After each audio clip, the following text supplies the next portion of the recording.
Before we get this episode started, I just want to let you guys know that we have a new YouTube channel called the Loft Clips. It'll be linked below.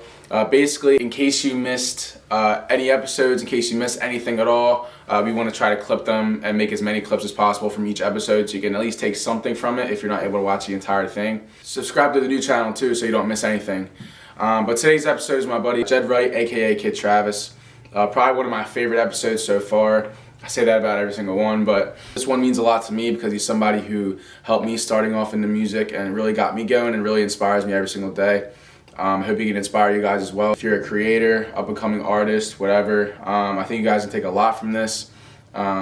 We talk about how he's been shouted out by Malone and other artists, and you know the importance of consistency and stuff like that. So I hope you guys can watch this episode, take a lot from it. I worked really hard on this one, so thanks guys. Peace. All right, well, welcome back to the Loft. This is episode 8. Nick's not here today. Nick is he was working overtime down at the hospital, so I gave him the day off. But I got my buddy Jed on here. What's good, brother? Yes, sir. What's going on? But yeah, dude, I'm glad you came on. I wanted to have you on. You're a really big, independent artist and one of my really, really good friends. So I think it would be a nice little conversation to have with you. And plus, I mean, I haven't really seen you in a minute too. So it was cool being there, from the beginning and stuff like that. When you were putting out your covers, I remember when we first met, you had like 10K followers on or 10K subscribers and stuff. Yeah. And then you put out God's Plan with Cam. Yeah, that was a fun year. And what was that? 2018, right? 2018, yeah, from the start. And you helped me make my first song, man. Cheers. That was a fun project too. I was actually, it's funny enough, I was looking at the project file the other day. I still have all of it, so. Oh yeah, you do. You have all the stems and stuff. Yeah. And, yeah, I remember when I bought that beat off of like BeatStars or whatever. And a great song. Yeah, writing the song. I mean, you helped write. We wrote your verse in your room, and we just kind of bouncing back and forth. Those are good times, man. Nah, great times. Great times. Like, what do you got going on for you right now? I know you just put out a single, right? Yeah, Show You Love is, I think this is one of the most anticipated songs that for me to drop, because I actually wrote this right before the Rona started. So this was had to be October 2019. So this is like a year in the making. That's crazy. You hold on to songs for that long. It's like some of them I feel like if I make a decent song, I'm like, this could be something if I just move it, if I just set it off to the right and start, really thinking about what it could do. Right. That way it doesn't get blown over, Was it fully finished? Yeah. In 2019? It was finished in 2019, yeah. I think I added a few things here and there throughout the year, but... Right. Yeah, I was...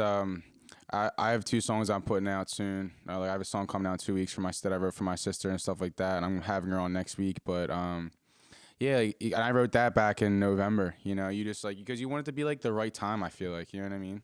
Not that there's ever really a right time, but, talk about, kind of how you got started and how you were able to maintain that, and what's advice you would give to artists who are trying to make it. I guess it depends on what the artist wants. If they want instant, fame and gratification, all they have to do is, I would work on networking if that's what you really want to do, because you could really just use people as stepping stones and just hop back and forth.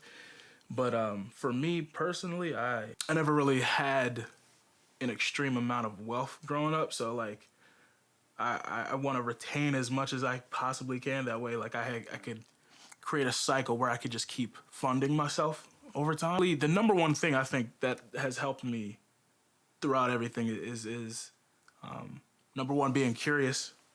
The more curious you are about stuff, the more you're going to want to figure it out. Yep, that's the biggest thing. And then the next part, all you have to do is follow that up with a little bit of research and figuring it out, because things are constantly being updated, especially now with the Rona. There are people at home with their computers blogging and just putting out gems for people to just be able to research and check it out and check out their perspective. So when it comes to mixing and producing with new sounds and figuring stuff out, do some research. Just all it is a Google search away. Right, that's true. I mean, you have everything at your fingertips and stuff like that. It's crazy. And some people just won't do it. Well, dude, it's because it's work. You know, it's Is work. it though? Like, just it's If like, you love it, it's not. That's what I'm saying, right? So like, if you really, I think that's the best. That's the best. That's a good point too, because if you don't really love it, you're not gonna do the research. Right. And you were always into music. I know you told me you were in like the choir and stuff, right? Was it your dad or whatever, right? Yeah, my dad, he did at church. He would be a choir director and a pianist, and my mom sang in that choir as well. So from that growing up, that's pretty much my upbringing. When did your journey start with music? Audacity. I used to make my beats in Audacity. Like I know it doesn't sound like you can, but I would make this super makeshift grid in Audacity to try to like make beats in there because like it was free, you know, and I didn't have to pay any money. So I was like, let me just use that, and I learned how to use that program. Then I earned a couple more dollars and I upgraded to FL and Fruity Loops, and it was that changed my life for like a few years. When did you start like seeing progress? Like when did you really start? Because I know people in the beginning, you know, it's so hard when you're first starting off, you're not seeing any numbers. You know what I mean? And this is really important. I've never been about the numbers. Right. I'm Yeah, it's mostly concerned on the quality and the vibe of the music. Right. That is so important to me. Like for covers, it's one thing because that is kind of like a someone mission else's accomplished. song. Yeah, but when it comes to my own original songs, like there's such a process there, and it's like I really want to. That's basically what it means to me the most. Right. Making the music. So you've been making music for how long? What year did you start? So I got I got a hand-me-down laptop, and I got Audacity on it in summer 2012. So I was a freshman. Then you might have been like a senior or a sophomore or a junior. Again, figuring it out. I really just wanted to make my own songs, and I didn't really care if they were good or not. I just wanted to make them, you know. And I wasn't really sharing any music until like a whole year after. I know your biggest song right now is Strawberry Skies. I know a lot of people that I'm friends with like that song. So like talk a little bit about your song Strawberry Skies. That's another song that was made pre-Rona. Yeah, it was about the same time as Show You Love. So when I was making it, I had this dream, not a dream, but like in the back of my head, almost like a dream. It was like I had like a vivid vision of like being on a super long, super long highway strip. Maybe not a highway, but a super long strip, street and just driving, just long cruising ass down the street. street. Dude, It had to be California. It had to be California. Yeah. It was like a super Yeah. kind of like a sunset that was not all orange or yellow, but it was kind of like Okay. Yeah, mix of both, right? strawberry, like a really harsh red, maybe some blue in there, but like that sun is just going in right now, and being with a shawty and just, you know what I'm saying. Yeah. That That's was crazy. pretty That's much what the it. song sounds like too. It's got that vibe to it. You know what I mean? That's pretty much. It's really basic, but that's basically where the idea was from. Yeah. Just a really like a vision that came to me. Right. And how do you like when you're making music and you're putting it out, and obviously you know you have a crazy following now, but like how do you keep yourself together in terms of your mental health? Like are there other things you do to, because I know it's so hard when you're a creator and you're putting stuff out there, like you're gonna get feedback, you know, and you're gonna get people say good things and people say bad things. Like how do you keep yourself level headed? I think going back and really analyzing the situation for what it is,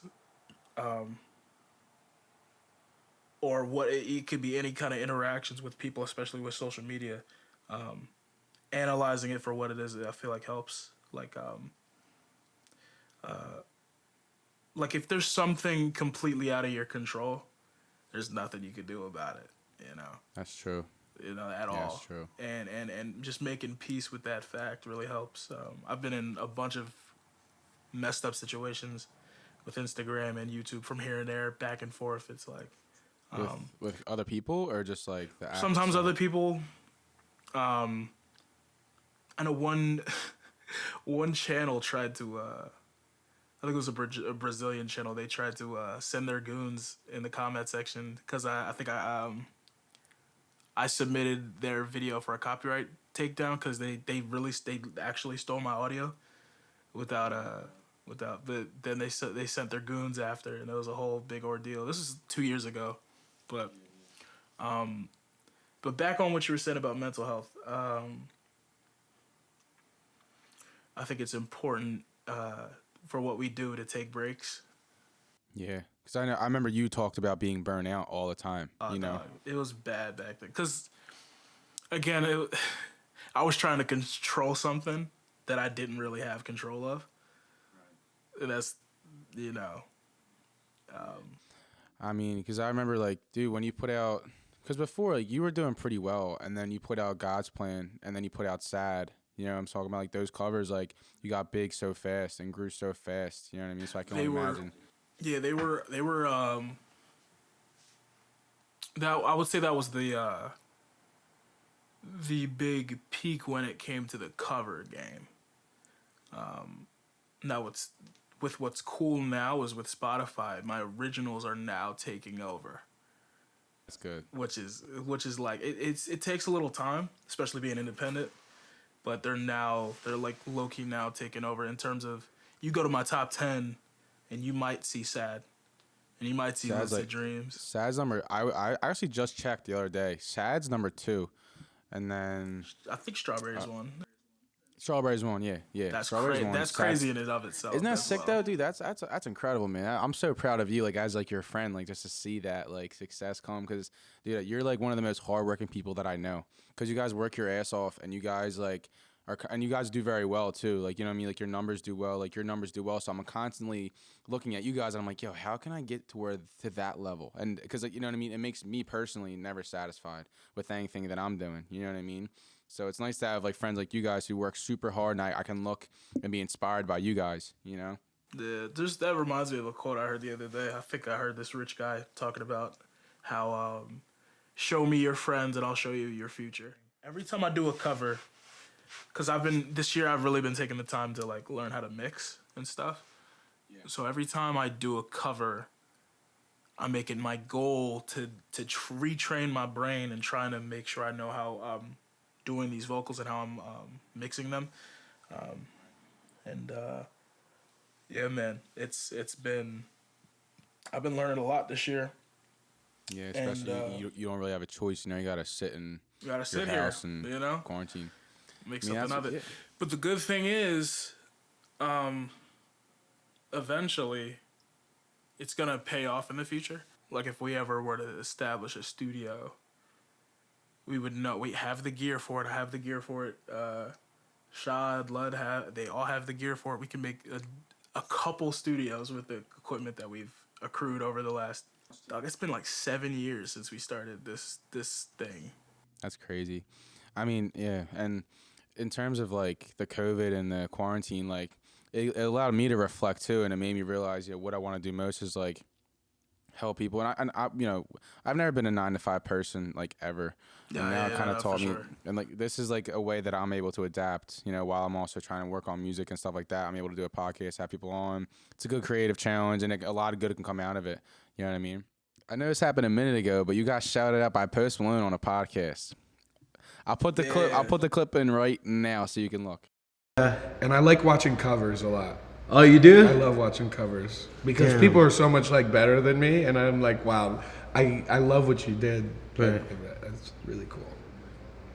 Damn, you like the covers? This dude, the kid Travis, he's a gangster. He has such a voice, and he did like a whole mashup and shit, and I'm like, this sounds awesome. He kind of like R&B'd it, and I was like, this is really cool. Was it for Rockstar? He did a bunch of them. Oh, true. That was something cool. I remember that. I remember like seeing that. You posted about that, and that was like one of the coolest things ever. Doug. What cover? I pissed myself. Dude, what cover was that you did? I don't know which one he's specifically talking about. I think it might have been the Evolution. But that, by the way, shout out to Kerwin Frost. He's the one who made that. He made that podcast. Is that? You know Yeah, I what's was funny? about to ask you that. That's who it was, right? You know what's funny too? Like the day that dropped, like I get a phone call from Luke. Do you remember Luke Wall? I think Sounds it's familiar. Matt's. That's Matt's boy. We're all homies, but he hits me up during the day. He's like, "Yo, I think Post Malone just shouted you out." It was real crazy. It was like a text message is how I found that out, which is crazy. And like we've been shouted out before by other people and other people, like especially on Instagram. Nobody ever tags my full name. Nobody ever says it. Nobody ever like gives like they're like, "Oh, this is cool," but like we don't want to bum rush you with a bunch of our fans and stuff. But Posty is the first person to like actually say my name. That's pretty crazy. Well, yeah, didn't Black shout out Shad or whatever? You and Shad or he something? Black shouted out. Well, not it wasn't a shout out. There was like a questionnaire some radio show was doing, and I think they or not questionnaire. They had they were showing him the covers that Yeah, were done of his music on YouTube, that's right. and they they put up just the they put up Shad's clip only. They didn't put me up on there. I'm not upset about it at all. Shout out to Shad, but that I just found out it was funny. Like, what happened? What kind of came from that? Like, what is this like? Did you get a lot of people reaching out to you about it, like in terms of like collaborators, or was it just like a really cool moment for like your fans and stuff? I think it was a cool moment for the fans and the supporters who have watched me grow up to that point. That was a total of that wasn't 2018. That was 2019. First one was 2019, I think. Yeah, so they were able to see the progression from the beginning of 2018, seeing me from God's Plan or Sad or Lucid Dreams or Better Now by Post, and then seeing, 2 years of work, and it's like beyond. We got the Alex Iono shout out, but like this is something completely different. Do you remember that? Yeah, he tweeted about you or whatever, right? Yeah, I think he commented on one of the videos as well, and then we ended up having a conversation. Like, it's not like you were just like a one-hit wonder, whereas like you just put out one cover and it blew up. You've been doing this for a minute. Like that's the craziest part. People were able to go back to your catalog and see everything else that you posted. You know what I mean? Yeah. No, that's facts. Because I think that's the hardest thing for someone who does covers is to make that transition from covers to original music. The biggest thing, like I was making original music way longer than I was doing covers. So Yeah, that's true. What's your own favorite song? Like, what's the song you had the most fun making? damn. I'll say Ever I'll say that in the last like 2 years. Solo was really fun to do. I was able to capture that on video when I was making it. That was really fun. Stuck in My Brain was another great one. You helped me shoot that one. Yeah, you shot that one. They don't know that. Yeah, They don't know that you're the camera guy for that one. Yeah, that was a fun one, bro. That was a good one, man. That was fun. That was a good time. We shot that at the river by my house. So, what would you say is the biggest thing to somebody who is making music and it's not performing the way that they want it to right away? Like, what's something that kind of kept you moving? Remembering why I'm doing what I'm doing. The creating. The actual hands-on and moving shit around and just being like, yo, I could really... I loved Legos growing up. I think that had a lot to do with it. Because you just build, you know what I'm saying? Yeah, You're just yeah, building yeah. and Starting building something and from building. nothing. Yeah, that makes sense. And like again, if you want to survive in this industry, you can't place so much importance on results. Right. You can't. Right. Because you can have 3 million one day and 200 the next. And that goes for anybody. I've literally seen. Have you seen people who gotten canceled in the past? Oh yeah. Dogs. Dude, I remember there was a lot of people I would watch on YouTube like who got crazy views, and then now they're just barely getting by. You know what I mean? but shaping your wellness and mental wellness on and putting that responsibility on the results is horrible. It's not a great thing. So making sure that every day you're waking up and thinking and just going in your mind and thinking and reminding yourself, why am I doing this? Because the true answer for anybody probably isn't the numbers. It probably isn't. And if it is, Godspeed. I hope you figure out a little or go through your mind and think about maybe a better reasoning. You write about a lot of different things, but what's like the deepest song that you wrote that like truly came from like your heart? Probably stuck in my brain. Yeah. Definitely. Yeah, Definitely. I think I kind of knew that answer too. You were there, dog. I hit you up I know. when I was going through my, what I'm saying. Yo, bro. What are you doing at the moment? Are you busy? I'm about to have the class. What's up? Oh, word. How long you class? This is my boy Kev. How long you think it is? We met about this time last year, and to be honest, he's one of the most kind and goofiest homies I know. 1:30 to 5:30. A good dude all around. I'm just gonna You still graduating, right? yeah, I had my meeting yesterday, so I'm supposed to graduate in May. I'm actually working on a song. I wanted your opinion on it because it's kind of deep, and I feel like you would vibe with it on that kind of Okay. Yeah, I'll take a listen. I've been stuck in my brain sometimes. I've been stuck in my brain sometimes. I've been stuck in my brain sometimes. That's the part, yeah. You be like, something ends pretend. Life is only pretend, yeah. Life is only pretend. Woo! I don't have a first line for it. Yeah. I just have. It's Life is only pretend, yeah. It's only pretend. The song kind of flowed through you. I felt like even like watching you, because you were like midway through. I think the beginning stage of making the song. Your song was pretty much done, but I just remember like you writing it and going through the song, and it's like every lyric made sense. You know what I'm saying? And if you guys haven't listened to it, go listen to it now. It'll make a lot more sense. But that's how I felt writing the song about my sister. Like, I'm so excited for people to listen to it and to see it. It's because like it means so much to me. Like, I cried writing it. Like, it's crazy. Like I literally filmed myself writing it, right? Like I told you.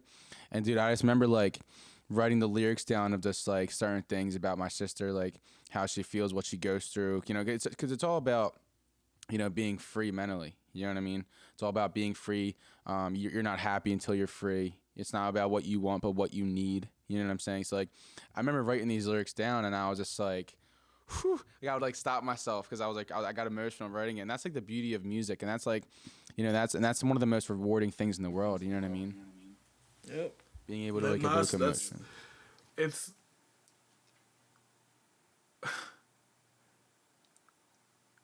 It's a whole nother thing. I'm completely at a loss for words because of that.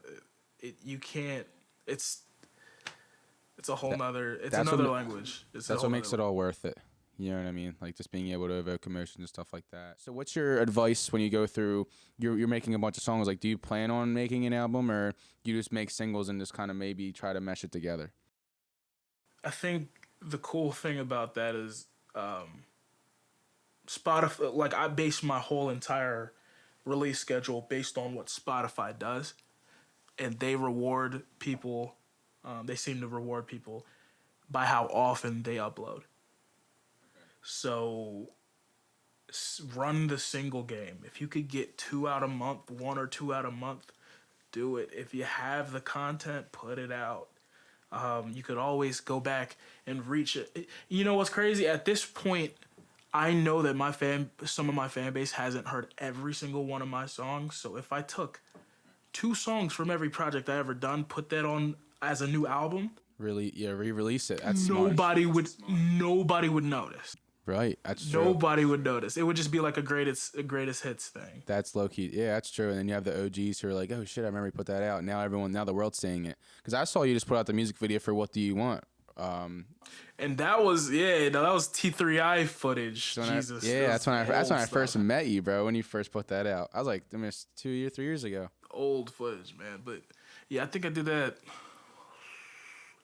The middle to beginning of the quarantine, and I just had the footage. I started finishing. I was like, I have this footage. Let me just throw it together and finish. Put it out. So what are some of your biggest inspirations behind your music, and what kind of fuel you in terms of like artists, and stuff like that? What really inspires you, or who inspires you? I'll ask too.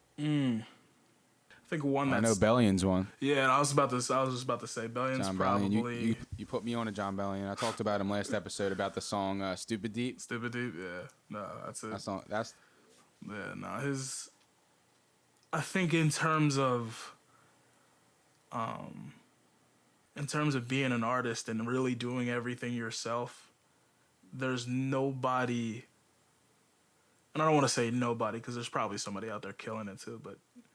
mixing it, engineering it, recording it, doing the beat and vocals all in one, and recording them, making the lyrics to it, like, dog, that's everything I wanted to be. And seeing somebody else share that same passion was just super duper inspiring. And I've seen his videos up and down. I haven't seen his stuff in a while though. I had to take a little mental break to you can't watch somebody for too long, I feel. Yeah. So, and like I had my fill, but yeah, he's definitely a GOAT. He's one of the biggest inspirations I feel like I've ever had. If anyone doesn't know John Bellion, go check him out. His biggest song is All Time Low, but he wrote Holy for Bieber, and I saw he also wrote Anyone too. Yep. The new one. Mm-hmm. I noticed that because everyone's like, "Oh, the song's so good." I'm like, "Yeah, but do you know who wrote it?" Yeah, bro. Like he also did tracks for CeeLo Green, Jason Derulo, Eminem, Rihanna. Like his catalog is crazy. He's got credentials, absolutely. Man. He's got. Yeah, he's the man. So you would say, basically, the people that mix and master, those are your inspirations. You would say, because like you're trying to learn how they do it. Yeah, for now. Yeah. Because this year we've been stuck in the house. Yeah. Well, so I've been stuck in the Yeah. Most of us have, honestly. Yeah. And I guess it's like I was like, let me just take this time to reflect, to just learn how to do this, because eventually I'm gonna have to get this shipped off to people to mix for me, and right. I don't want to have to charge. I don't want to have to pay for that. Yeah. I'm being cheap, basically, but no. Well, that's an interesting thing you just said, because that's something you taught me. Because you were saying that to know how to do it yourself is like the biggest thing, not having to rely on other artists or other engineers or anything like that. It seems so hard at first, but it's the easiest thing. Yeah, and it's fun. Like I get enjoyment out of recording something out of Mixcraft and then putting it into Ableton, and then it's sounding horrible, and then you put little things on it, you put EQs, you put plugins on it, and it sounds like something completely different, I gotta tell you about something too, because I've stopped using Mixcraft. I went full recording in Ableton now. Are you really? Yeah. How's that going? It's a lot. It's good. It's good. You're with Live 10, right? Yeah, I have Live 10, I think, yeah. There's a little mod. Remember when you could go into to Mixcraft and you could go to the bottom track and it changes the arm track too? Yeah, yep. That's a good one, because you could do that mod, but with Ableton. So basically you would be able to record almost exactly like how you recorded in Mixcraft. Do you think people reaching out and, supporting you is also what inspires you too? Is that what kind of keeps you going? Besides the love of music? No, for sure. The way my DMs are set up right now is it's like usually a hot mess. It's like look for Instagram specifically. That's where I think I contact my fans the fastest and the easiest. But sometimes these kids will just be like, yo, like I was actually like thinking about, not living tomorrow. And your song like helps. And that shit just blows my mind and how powerful music can actually be. Because and it's something I don't want to say I can't relate to it because it's a touchy subject. I can't, even fathom not wanting to be here anymore. So for people who actually go for that, I sympathize, and I if that's what's keeping one person alive, dude, I'll keep doing this for as long as I can, you know. Yeah, yeah. It's one of my goals too with this podcast too. Is just like being able to put something out and creating something that can help another person feel or invoke emotion or invoke a conversation or stuff like that. So, but I'm glad that that's also a part that fuels you because that's like I feel like for me personally that's so big to me too. In terms of if it's music, like I hope like when people listen to the song I made like for my sister, like I hope people can like relate to that too. You know what I mean? Just like taking care of your mental health and realizing that you're not free until you are okay mentally and taking care of yourself. Like with your inspiration and stuff, like I feel like that's so smart because like I'm the same way. You know what I'm saying? Like there's a lot of people I follow in terms of like how to maybe set up a proper podcast or like you said, so it's one Google away. And also like it's also important too. Like if you're creating something like to be inspired by people that you like. You know what I'm saying? If that makes sense. People who are like-minded, Right. especially because I'm just glad I weeded out all the hooligans. Yeah. And it's one thing to be funny, but it's also one thing to like never do anything with your life, and it's just going to the same parties and going to the same, Right. same chick, Yeah, you're talking same about with people this, and stuff. that. Yeah, and then yeah. You know what I I'm mean, saying? yeah. I mean, like, that's we're at the age now where you're learning that you got to start making your own life path. You're starting to draw your own life path, and like that's something that was really important. That's been really important to me is like choosing who I want to be in my life and who I want to surround myself with. Because at the end of the day, like you said, like show me your friends and I'll show you your future. Because there's gonna come a point where you're at that age where it's like I haven't done anything and it's been 5 years. the funny thing is, it's kind of like they almost show up themselves. It's like you don't even Yeah. have to try. Yeah, It's exactly. weird. It's really weird. It's Yeah. like it's just taking that extra step to like think like Yep. let's try to build on this relationship. Let's see how far this could go. Mhm. And you came in with good vibes. I know we're working on Right. yeah. Cheers. It's crazy. I came to you with a song. Like I was like, yeah, you want to get on a song, and like we never met, and we did our first meetup. And I was like, I wonder how this guy's gonna be. I hope he's not weird. And he ended up being super cool. So yeah, I appreciate that. But nah, dude, it's crazy because I've it was realized word of mouth. It was Jake Dot out of it, Dot. bro. When I tell you, Doug, and this is no disrespect. That's my this he's cool. He's a super cool person. I met him like in Spanish class when Isn't I was that crazy? Just in passing. But I will tell you this: me and you have had more conversations than me and Jake Dot. It's one of those. That's so crazy. Yeah, shout out to Jake too. But like, shout out to that's crazy because it's like it's one of those things where like where you put two friends, like your friend, and you know what I'm saying. You bring two people together and they become better friends than the original friend. Do you know what I'm saying? Yeah.